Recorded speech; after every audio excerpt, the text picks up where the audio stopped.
So it's a new day, a fresh start. Had a good night's rest. Woke up this morning and told myself, it's going to be a good day.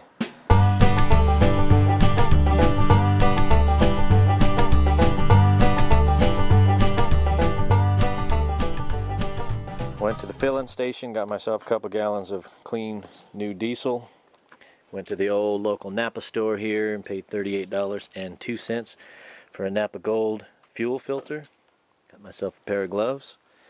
We are going to change the fuel filter on this thing, see what's going on with the fuel filter housing, and figure out why my glow shift gauges are not, don't hit the truck, are not, or my glow shift fuel pressure gauge is not reading. I'm gonna roll the window down because it's gonna be a warm day today. Bing! And as I talked about in the previous video, I have it unplugged right now, that's why it's pegged at 30.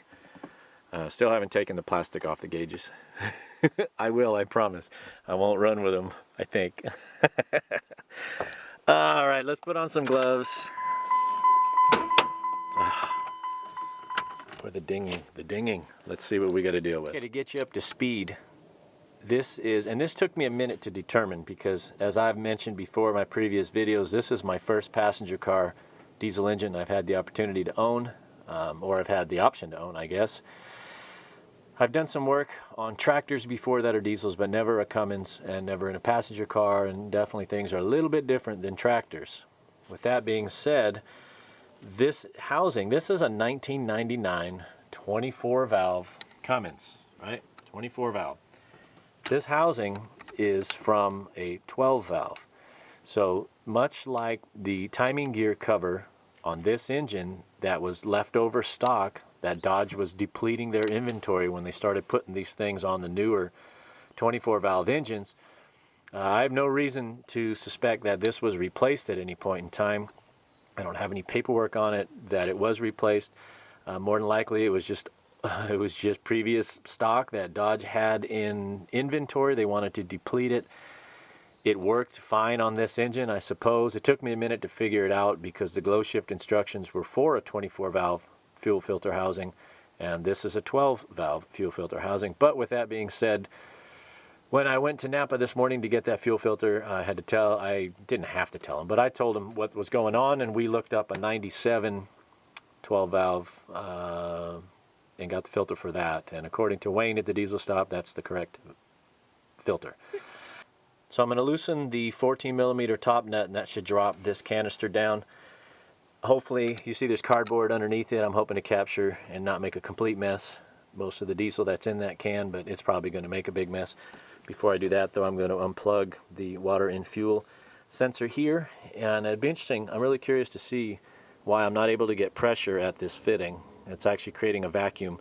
When I unscrew this, you can hear air sucking in, and the engine dies. It should be volcanic diesel fuel coming out of here. So Wayne thinks that it's probably a funky filter. I'm hoping that's what it is. We're going to find out here. Enough talking. Let's get some work done. I'll be right back. Oh, this should be so much fun. I'm looking forward to this. I can't get my hands in there. Nah.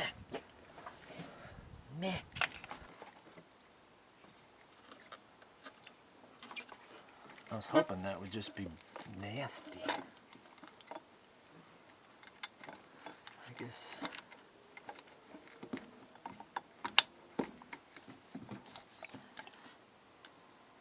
Haha, not a drop on the ground. Let's go over here and take a look.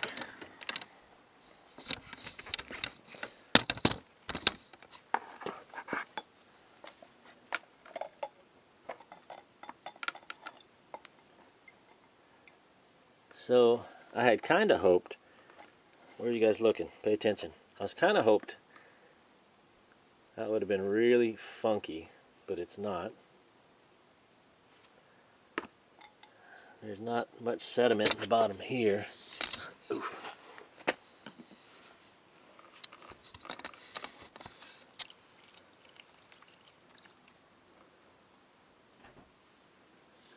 There's a little bit of crud on the bottom, but it's not horrible. Doesn't appear to be any water in the fuel. I guess that's a positive. I really was hoping that would be more nasty. I don't know. Let's put it all. Let's clean it. I'm going to clean all this up. There's the one O-ring. The difference between this one and the 24 valve is the 24 valve has only one gasket. This one has 3. It's got an O-ring here. It has one here. And it has one here. And I know I have the right one.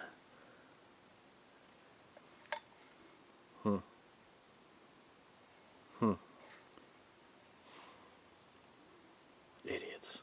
Well, this sticker at least is made in the USA. Alright, I'm going to clean this out and put it all back together. Alright, boys and girls, I am totally stumped. See, I got my gloves off, which means I'm done for the day.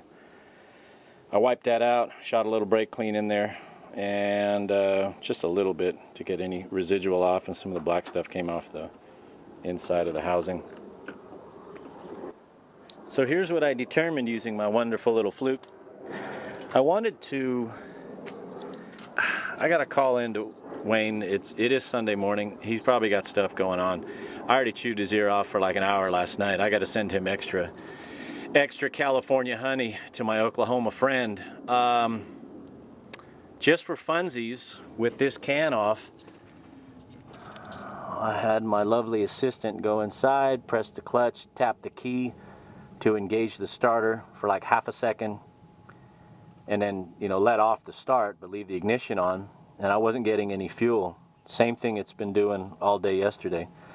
So for shits and grins, the lift pump on this rig is right here. Let me set you down in a minute. This right here is the lift pump. It's not in the tank.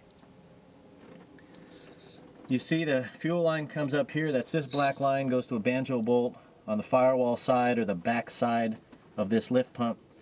On the front of the lift pump here, you're going to see a banjo bolt with a steel line that comes up. That line comes up and dumps into the top of this filter housing. That lift pump's not turning on. And I laid underneath it. Let me get you back down there. I laid underneath the truck, had my hands up, and put a voltmeter onto the 2 power leads right here.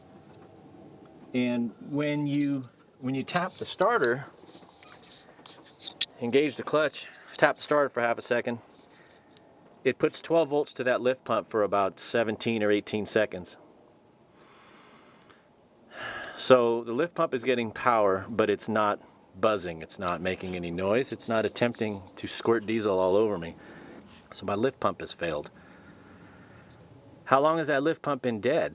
Can this Cummins run without a lift pump? Does this V-Series pump have enough draw, which it appears to, because that fuel filter was clean. When I would unscrew this here, I would hear hissing. So it was sucking. This thing was sucking in fuel, and all I would do is create a vacuum here, and that's what would make the engine stumble, and until I tightened it back up and sealed it off. It was not leaking fuel. So how long has that lift pump been dead? Why haven't I burned out this V44 injection pump? I mean, this thing runs like a top. It fires up in half a crank. It appears to have plenty of power. I mean, I don't know. I don't drive Cummins all the time, so I don't know. I don't have much to gauge it by. But all I know is that this little guy right back here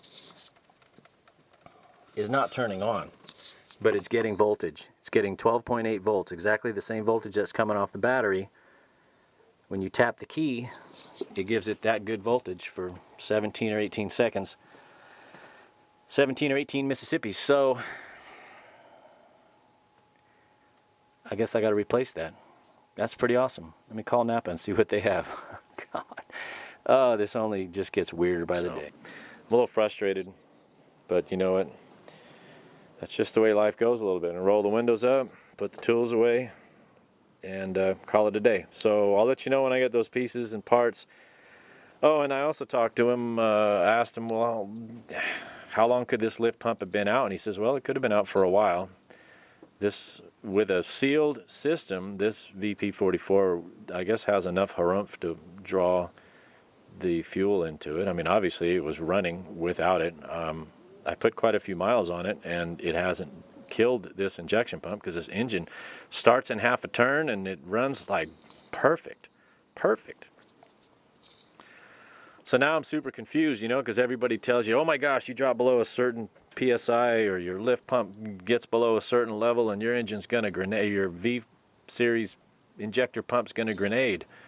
Well, shoot, man, that lift pump could have been dead the whole time I've owned this truck. It looks pretty crusty, and my V-pump is not dead. I don't know. I don't know shit. What do I know? I don't know anything. Diesel dumb. I'll be the first to admit. Either way, having the fuel, having this fuel pressure sender on here is going to alert me of the fact that any future lift pumps are going to be working or not working. I mean, what are the odds that that thing just died yesterday?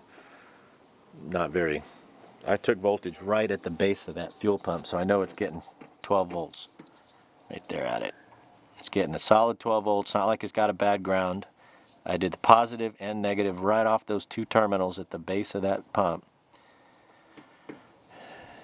And I had battery voltage, strong battery voltage for about 15 Mississippis before it shut off. And that pump looks like it's been dragged through a lake bed, so call it good. All right, I'm gonna go. I am gonna run, literally. See you.